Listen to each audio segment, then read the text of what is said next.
Hello my YouTube family. हमारे channel SP भक्ति रस में आपका स्वागत है। हम आपके लिए लेके आए हैं मार्गशीर्ष गणेश चतुर्थी की व्रत कथा आपको अच्छी लगे तो प्लीज चैनल को लाइक शेयर जो भी यह कथा श्रद्धा भाव से श्रवण करता है उसकी सभी मनोकामनाएं पूरी होती हैं और गणेश जी की कृपा भक्त पर बनी रहती है। तो आइए सुनते हैं मार्गशीर्ष मास संकटी चतुर्दशी की व्रत कथा।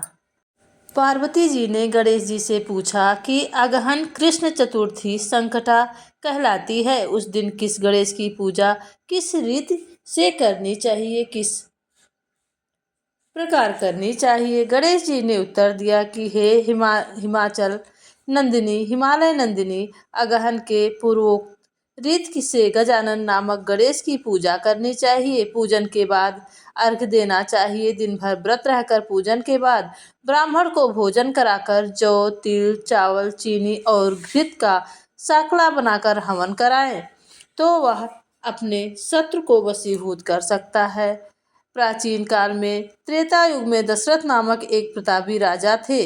वे राजा आखेट प्रिय थे। एक बार अनजाने में उन्होंने श्रवण नामक ब्राह्मण का आखेट में वध कर दिया था। उस ब्राह्मण के अंधे माँ बाप ने राजा को श्राप दिया था।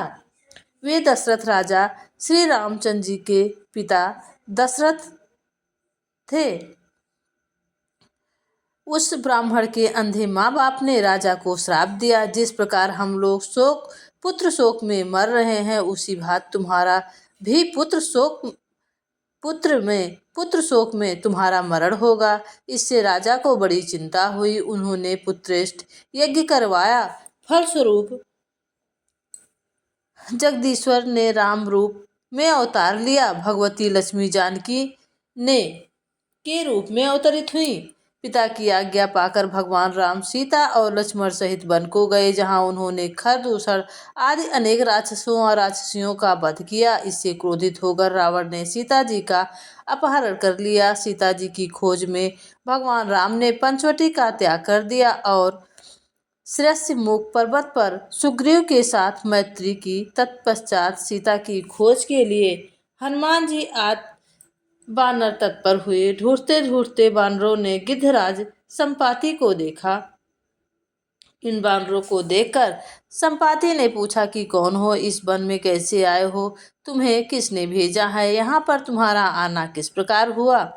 संपाति की बात सुनकर बानरों ने उत्तर दिया कि भगवान विष्णु के अवतार दशरथ नंदन राम जी सीता और लक्ष्मण जी के साथ दंडक वन में आए हैं।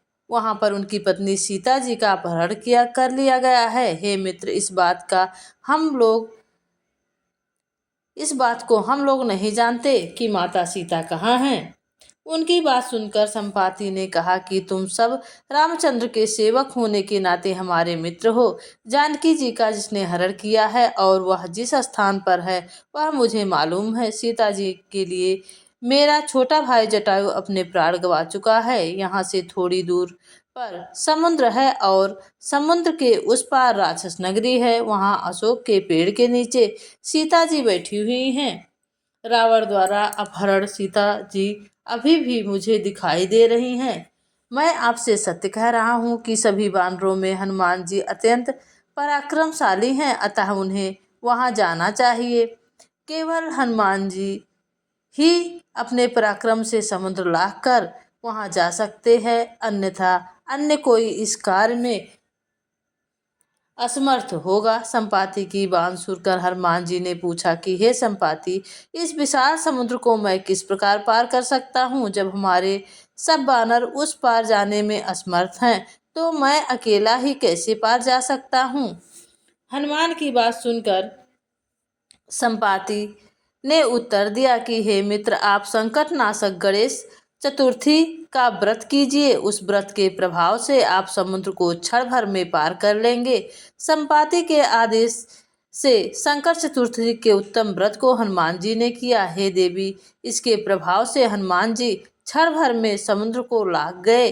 इस लोक में इसके समान सुखदायक कोई दूसरा व्रत नहीं है। श्री कृष्ण जी कहते हैं कि महाराज युधिष्ठिर, आप भी इस व्रत को कीजिए। इस व्रत के प्रभाव से आप क्षण भर में अपने शत्रुओं को जीतकर संपूर्ण राज्य के अधिकारी बनेंगे। भगवान कृष्ण का वचन सुनकर युधिष्ठिर ने गणेश चतुर्थी का व्रत किया। इस व्रत के प्रभाव से वे अपने शत्रुओं को जीतकर राज के अधिकारी बन गए। मार्गशीर्ष मास गणेश चतुर्थी की व्रत कथा का पूजन। अगर कथा आपको अच्छी लगी हो तो प्लीज चैनल को लाइक शेयर सब्सक्राइब करिएगा। आइए सुनते हैं मार्गशीर्ष मास गणेश चतुर्थी व्रत का पूजन किस प्रकार किया जाता है।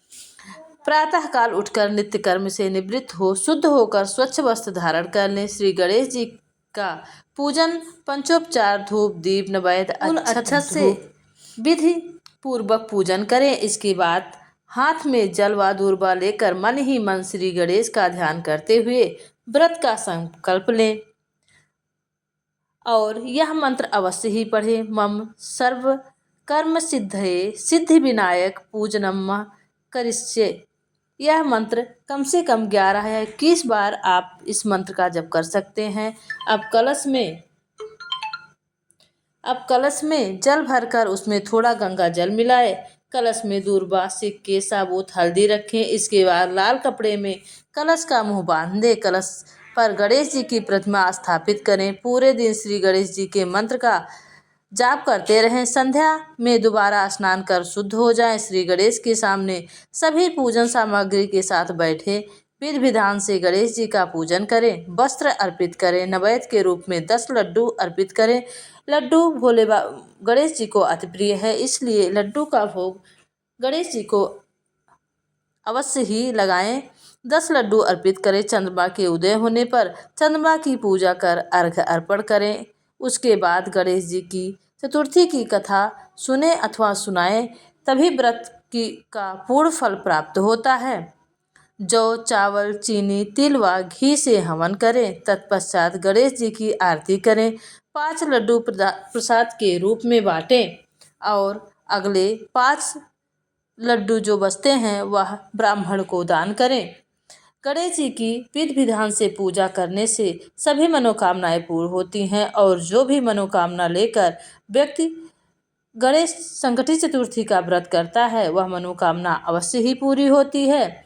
गणेश जी की विधि विधान से पूजा करने से और संकटी चतुर्थी का व्रत पूरा सुनने से ही व्रत का पूर्ण फल प्राप्त होता है। अगर आप संकटी चतुर्थी व्रत कथा का श्रवण करते हैं तो आपकी सभी मनोकामनाएं पूरी होंगी और जो भी आपके अनजाने में आपसे पाप हुए हैं सारे पाप कष्ट मिट जाते हैं और आपकी सभी मनोकामनाएं पूरी होती हैं। माँ लक्ष्मी जी का निवास आपके घर में होता है और गणेश जी की कृपा आप पर सदैव बनी रहती है। तो आपको कथा और पूजा विधि महात्म्य अच्छी लगी हो तो प्लीज़ चैनल को लाइक शेयर सब्सक्राइब करिएगा और कमेंट बॉक्स में कमेंट करना ना भूलिएगा। हम आपके लिए ऐसे ही पौराणिक कथाएँ लेकर आते रहते हैं अपने भक्ति रस SP भक्ति रस चैनल पर। हम अपने भक्ति रस का रसपान कराते रहते हैं। तो आपको अगर आप चैनल पे नए हैं तो प्लीज़ चैनल को सब्सक्राइब कीजिएगा और ज़्यादा से ज़्यादा शेयर करिएगा। मेरी गणेश जी की से प्रार्थना रहती है कि जो भी हमारे फैमिली हैं हमारे चैनल को सब्सक्राइब किए हैं और इस कथा का श्रवण जो भी भक्ति भाव से सुनते हों हमारे गणेश जी की कृपा उन पर बनी रहे।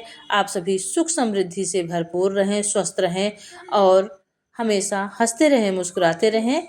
तो आप सभी प्लीज़ चैनल को लाइक शेयर सब्सक्राइब करिएगा और गणेश जी लिखकर कमेंट जरूर करिएगा। गणेश जी की कृपा आप सब पर बनी रहे। गणेश संकटी चतुर्थी की आप सभी को ढेर सारी शुभकामनाएं। जय गणेश।